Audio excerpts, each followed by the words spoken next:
Maqaa Abbaa, kan Ilmaa, kan Hafuura Qulqulluu, Waaqa tokko. Ameen.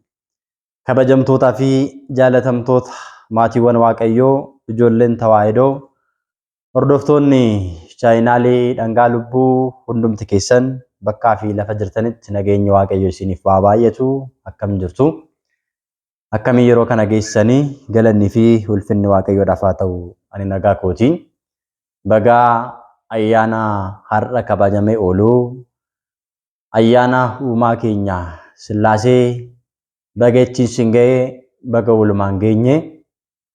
Ayyaanni kun hunduma keenyaaf kan nagaa, kan jaalalaa, kan gammachuu, kan nageenyaa Waaqayyoon uumaan keenya Sillaaseen hunduma keenyaa fi nuuf haa taasisu.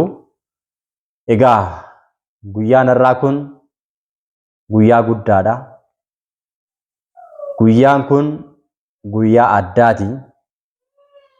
Manni kiristaanaa keenyaa Ortodoksii Tawaahidoo Itoophiyaa bakka taabonni Sillaasee jiru hundatti biyya keessas ta'ee biyya alaatti haala ho'aa fi adda ta'een guyyaa har'aa kana ayyaanni uumaa keenya Sillaasee kun ni kabajama. Ayyaanota kee ayyaaneffadhu jechuudhaan macaafa qulqulluu irratti akkuma dubbate ayyaanni har'aa kun ayyaana addaati, ayyaana kabajaati jechuudha.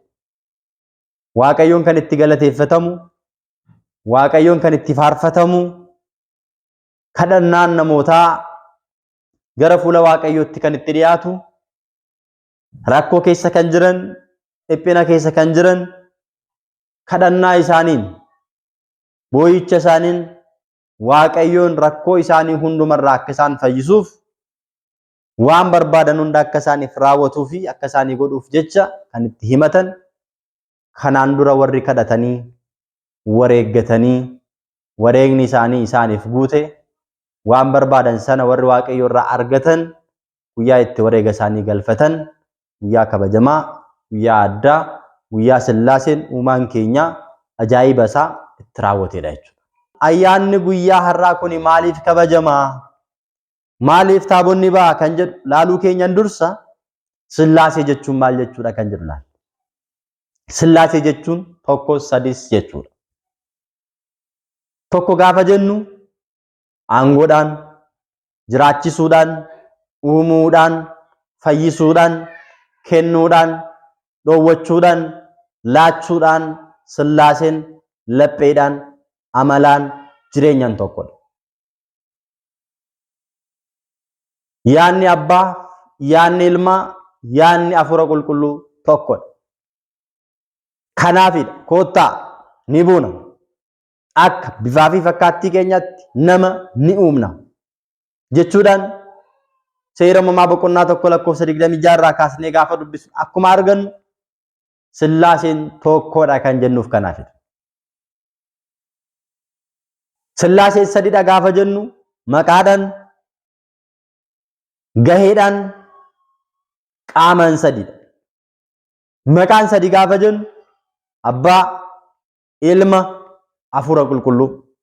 Deemaa maqaa Abbaatiin, maqaa Ilmaatiin, maqaa Hafuura Qulqulluutiin warra hin amanne amansiisaa, bartoota koo duuka bu'oota koo taasisaa jedhee duuka bu'oota isaatiin Gooftaan keenya Yesuus Kiristoos akka isaan deeman maqaa Abbaa, Ilmaa, Hafuura Qulqulluutiin akka cuuban akkuma ajaje Sillaaseen maqaadhaan sadidha.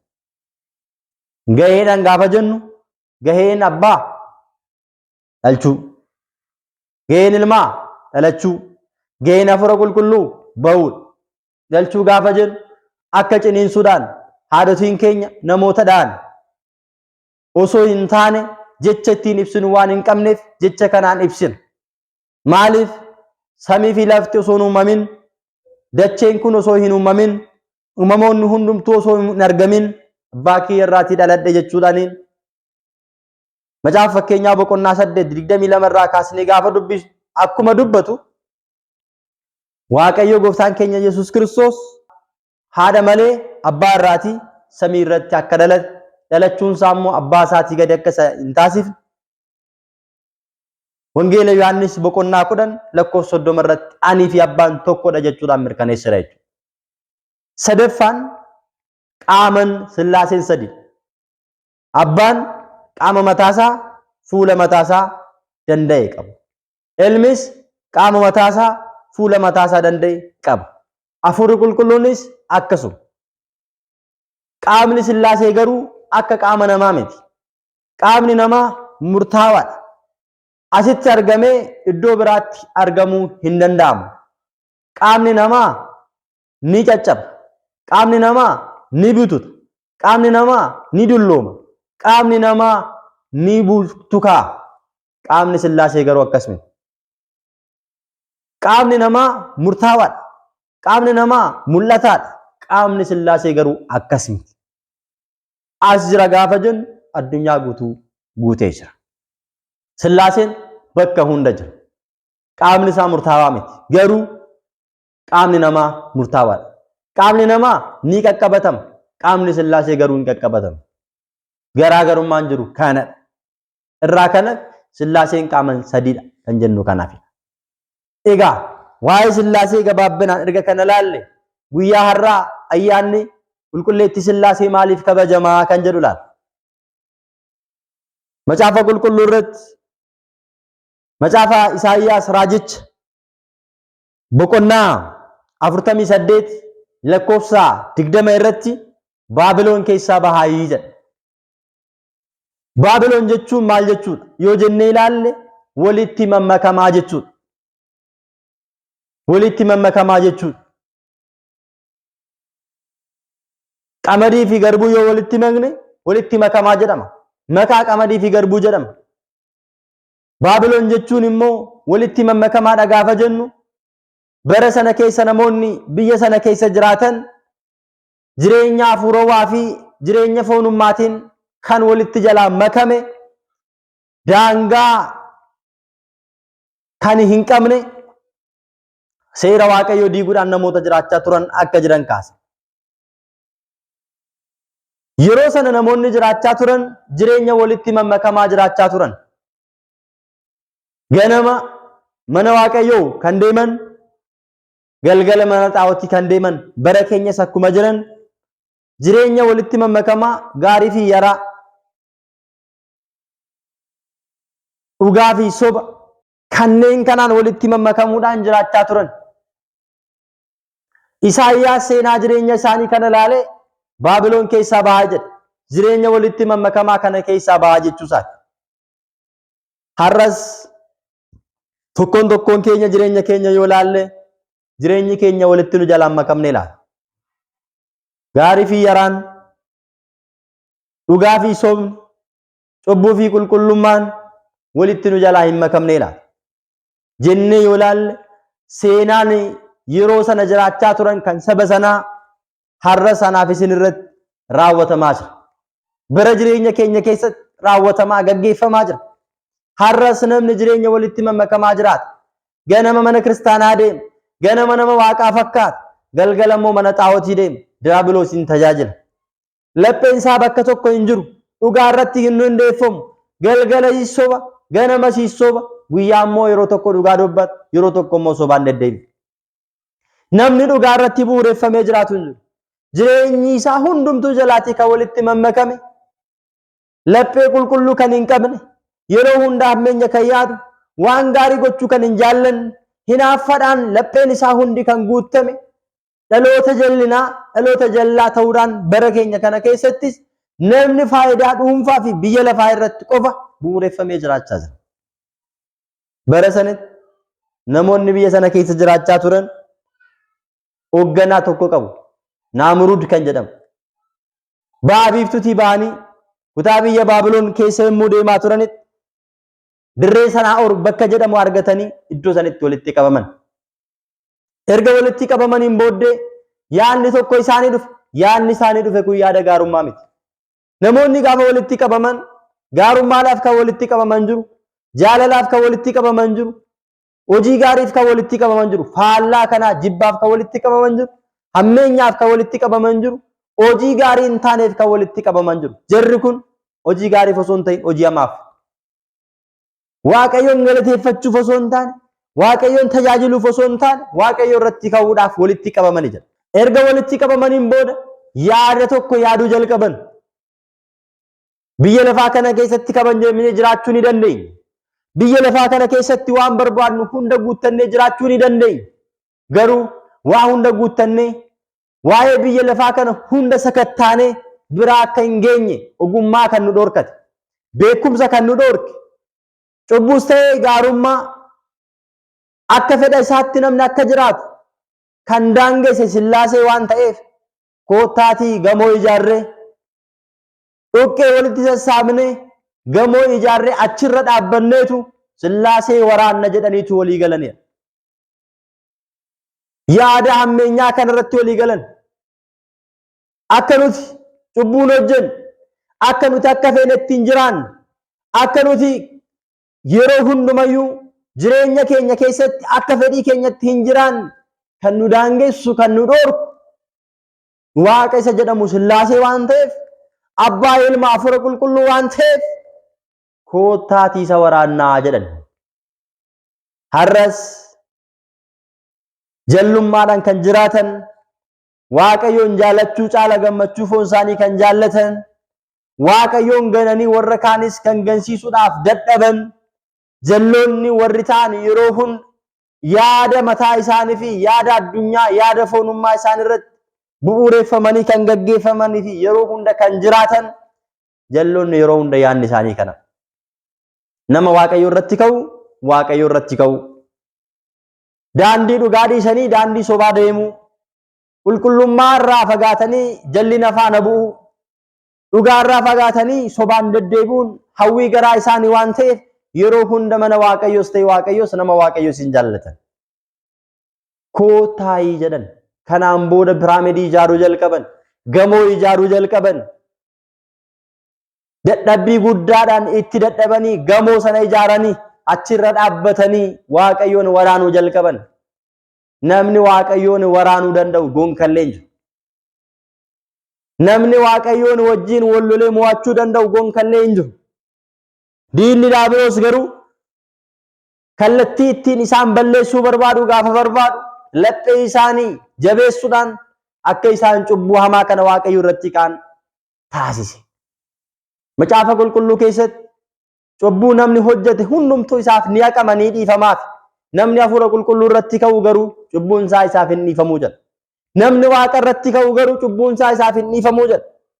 Daabiloosis kana bu'uura godhachuudhaan bara baraatiif ibidda Si'oolitti akka isaan gubatan, jireenya bara baraa akka isaan dhabaniif jaalala biyya lafaatiin isaan qabe isaan kiyyeessee cubbuu guddaa akka kanaa akka isaan raawwatan taasise.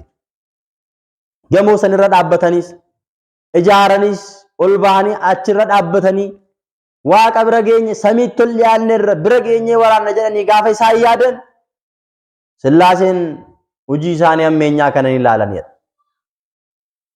Namni hin beeku jennee kan nuti raawwannu dukkana keessa dhokannee hamaa kan hojjennu mana cufannee barri cufaa keessa balbala cufaa keessa teenyee mana cufaa keessa teenyee hammeenya kan yaadnu nama fuulduraa garuu dhokachuu danda'a. Waaqayyo fuulduraa Sillaasee duraa garuu wanti dhokatu tokkollee hin jiru. Sillaaseen hunda danda'aadha. Sillaaseen hunda beekan. Sillaaseen hunda kan danda'u barruu isaa hunduma keessa wanti hunduu guutee kan jiru addunyaa kana barruu harka isaa keessatti kan ilaalu. Kanaaf wanti waaqayyo fuulduraa dhokate garuu hin jiru. Isaan garuu kana akka waaqayyoon hin beekne taasisanii hammeenya kana gaafa isaan hojjetanu koottaanii buunaa. Afaan isa tokko akka isa tokko hin dhageenyeef jalaatii walitti maknaa jedhan. Jalaatii walitti maknaa jedhan. Kanaan booda Sillaaseen bu'uudhaan jarreen kun akka isaan waliin dhageenye afaan isaanii jalaa walitti makan. Har'a jireenyi keenya sababa cubbuu keenya irraa kan ka'e walitti nu jalaa makameera. Dhugaa fi sobni adda bahuun ulfaateera. Gaarii fi yaraan adda baasuun ulfaateera. Nama qulqulluu fi badaa ta'e nama gaarii yaaduu fi hammeenya yaadu addaan baasuun baay'ee cimeera. Maaliif? Jireenyi walitti makamaa jiraanna waan ta'eef. Kanaan booda afaan isaanii jalaa walitti jalaa makame. Afaan tokkicha haasa'u turan. Qooqa tokkicha haasa'u turan. Amma garuu qooqni isaanii adda adda ba'e. Muka fidi gaafa jedhan dhoqqee fiduu jalqaba. Dhoqqee fidi gaafa jedhamu madooshaa fiduu jalqaban. Muka fidi gaafa jedhamu bismaara fiduu jalqaban. Afaan isaanii wal dhaga'uu dadhaban, wal dhaggeeffachuu gaafa dadhaban egaa hojii sana hojjechuu hin dandeenye. Namni gaafa wal dhaggeeffatudha hojii kana hojjechuu danda'u. Namni gaafa wal dhaggeeffatudha kan walii galuu danda'u. Walii galuu dadhabuudhaan gamoon isaanii hundi jalaa jigee jira. Ijaaruudhaaf kan yaadan diiguu jalqabanii jiru. Maaliif gamoo diinummaa ijaaraa jiru? Gamoo ammeenyaa ijaaraa jiru. Gamoo hin taane ijaaraa waan jiraniif har'as cubbuudhaan namni gamoo ijaaru hedduutu jira. Gamoo ammeenyaa kan ijaaru, gamoo dhiigaan laaqame kan ijaaru, gamoo harki namaa keessa jiru, dhiigni namaa keessa jiru, dafqi namaa keessa jiru kan ijaaru hedduu jira. Guyyaa diigamuu qaba. Dhugaan jiru isa kana gamoon isaanii jalaa diigame. Egaa jarreen kun kaayyoon isaanii maali? Mul'anni isaanii maali? Jennee yoo ilaalle jalqaba irratti kabaja barbaadan. Ol bahanii gaaratti mul'achuu waan barbaadaniif sadarkaan eenyummaa isaanii addunyaa guutuutti akka lallabamu, akka ibsamu, seenaan isaanii akka ibsamu waan barbaadaniif gamoo ijaaruu jalqaban. Gamoo ammeenyaa ijaaruu jalqaban. Waaqayyo garuu warreen ololof qaqqaban gadi jedhu, warreen gadi jedhan immoo olol ka'uu jedhe. Of tuulummaadhaan afuufamanii maqaa guddaa waan barbaadaniif lammaffaa gamoo ammeenyaa ijaaruu waan barbaadan Waaqayyo irratti waan kaaniif kana taasisan. Har'as addunyaa keenya keessatti wanti ta'aa jiru isa kana. Har'a namoonni hundumtuu bakka deemnu hundatti kabaja barbaadu. Bakka deemnu hundatti ulfina barbaadu. Bakka deemnu hundatti teessoo barbaadu. Bakka deemnu hundatti of kabajuu, of fakkeessuu barbaadu. Maaliif atiin beektu anatu beekaatu baay'ata. Atiin hojjettu anatu hojjetaatu baay'ata. Atiin qabdu anatu qabaatu baay'ata. Atiin dubbatiin anatu dubbataatu baay'ata. Maaliif ta'e? Of fakkeessuudhaaf, of mul'isuudhaaf, kabajoo fiidhaaf dhiphachuurraa kan ka'e kuni kan ta'e. Lammaffaan immoo namni hundumtuu soorummaa barbaada. Gamoo ijaaruu barbaada. Konkolaataa bituu barbaada. Gamoon ijaaramu garuu dhugaan ijaarame yoo jennu, gamoon ijaaramaa jiru garuu dafqa namaa hin qabu yoo jennu, gamoon ijaaraa jiru dhiiga namaa hin qabu yoo jennu, imimmaan namaa hin qabu yoo jenne deebii isaa isinumaa fannisa. Sababiin isaa namni Waaqayyoon jaallachuu caala biyya lafaa waan jaallatuuf, kabaja biyya lafaa waan barbaaduuf, maqaa waan barbaaduuf kana taasisa. Jireenya akkasii waan jiraatuuf har'a egaa addunyaan tokko ta'uu danda'a. Afaan tokko ta'uu dubbannu walii galuu hin dandeenye. Abbaan ilma wajjin, ilmi abbaa wajjin, intalli haadha wajjin walii galuu hin dandeenye. Mana tokkotti otoo galuu namni walii galuu hin dandeenye. Wal dhaga'uu hin dandeenye. Kuni maaliif ta'e jennee duuba deebinee ilaaluun barbaachisa. Namni kabaja Waaqayyoo caala kabaja ofiisaa mul'isuu waan barbaaduuf. Namni hundumtuu jireenya bara baraadhaaf of qopheessuu caala gamoo biyya lafaa irratti ijaaree dureessa ta'uu waan barbaaduuf. Karaa jallinaa waan deemuuf, karaa dhugaarraa waan fagaateef, seera Waaqayyoo waan diigeef kuni hundumtuu raawwatame. Egaa namni jireenya walitti mamakamaa kana keessaa bahuudhaaf, Baabiloon keessaa bahuudhaaf maal gochuu qaba? Maaltu sarraa eegama kan jedhu gabaabsinee ilaalla. Murteessuu qaba. Cubbuu keessaa bahuudhaaf, soba keessaa bahuudhaaf, hammeenya keessaa bahuudhaaf, hattummaa keessaa bahuudhaaf, sagaagalummaa keessaa bahuudhaaf, Waaqayyo irratti ka'uu jalaa bahuudhaaf, waa Waaqayyo hin jaallanne hunduma dhiisanii bahanii Waaqayyoon duukaa bu'uudhaaf murteessuu nama gaafata. Murteessuu nama gaafata. Kiristaanota biyyi lafaa, waa'een biyya lafaas yeroo nuti keessa jiraannutti kiyyoo yookiin marabii isheedhaan gaafa qabamnee jirrutti akka nuti keessaa hin baaneef karaa hedduudhaan haala mijeessiti. Karaa hedduudhaan marabiin isaanii diriira, kiyyoon isaanii diriira.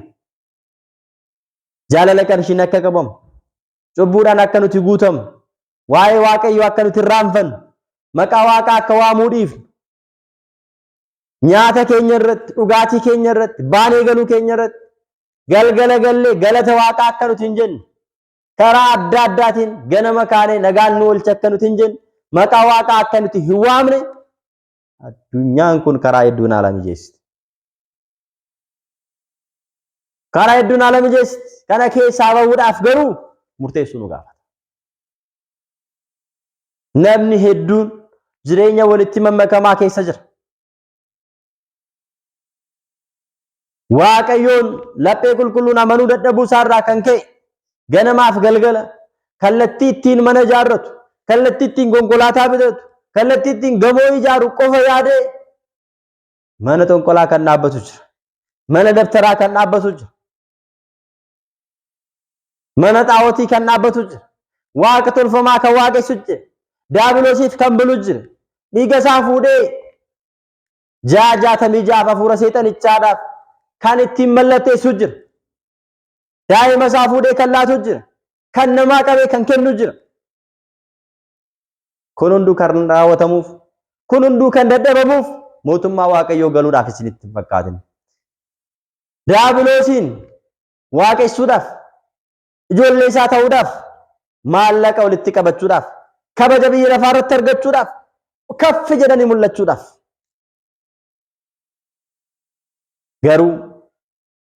Garuu kun hin fayyadu. Garuu kun hin bareedu. Dhumni namoota akkasii hin bareedu. Dhumni isaanii gaannama isaatiidha. Gaannama ibiddaati. Ibidda bara baraan gubatu boqonnaan argatan. Kana keessaa bahuudhaaf maaltu barbaachisa? Murteessutu barbaachisa. Murteessuuf barbaachisa. Yoo hin murteessin baay'ee ulfaata. Yaaqoob yeroo mana qulqullummaa ijaaretti koottaa mana Waaqayyoo dhaqna yeroo jedhee Israa'elootatti himetti isaanis immoo waaqolii tolfamoo isaanii warra isaan harka turan warqii morma isaanii amartii gurra isaanii kan irratti tonkolaaf dabtaraan irratti hojjisiifatan hunda fuudhanii walitti guuranii Yaaqoobitti kennan jedha. Yaaqoobis akka isaan lammaffaa fuudhanii itti deebi'anii waaqa tolfamaa sana hin waaqessineef isaan jalaa fuudhee awwaalee jedha. Seera uumamaa boqonnaa 35 lakkoofsa 4 irratti. Waan gaarii hin taane fuunee awwaaluudha. Waan Waaqayyoon hin jaallanne fuunee awwaaluun nurra jiraata. Waan Waaqayyoon hin barbaanne fuunee jireenya keessaa gatuutu nurra jiraata. Murteessitu nurra jiraata. Gaafa sana jireenya walitti mammakamaa keessaa bahuu kan dandeenyu. Gaabbii galuun nurra jiraata. Waan badaa hojjennetti gaabbinee gara Waaqayyootti deebi'uun nurra jiraata. Qalbii keenya jijjiirrachuun nurra jiraata. Yoo sana Waaqayyoon isinitti gammada. Yoo sana Waaqayyoonis jireenya keenya isa nutti dukkanaa'e nuuf ibsa. Ijoollee sadan Anaaniyaa, Azaariyaa, Misaa'eel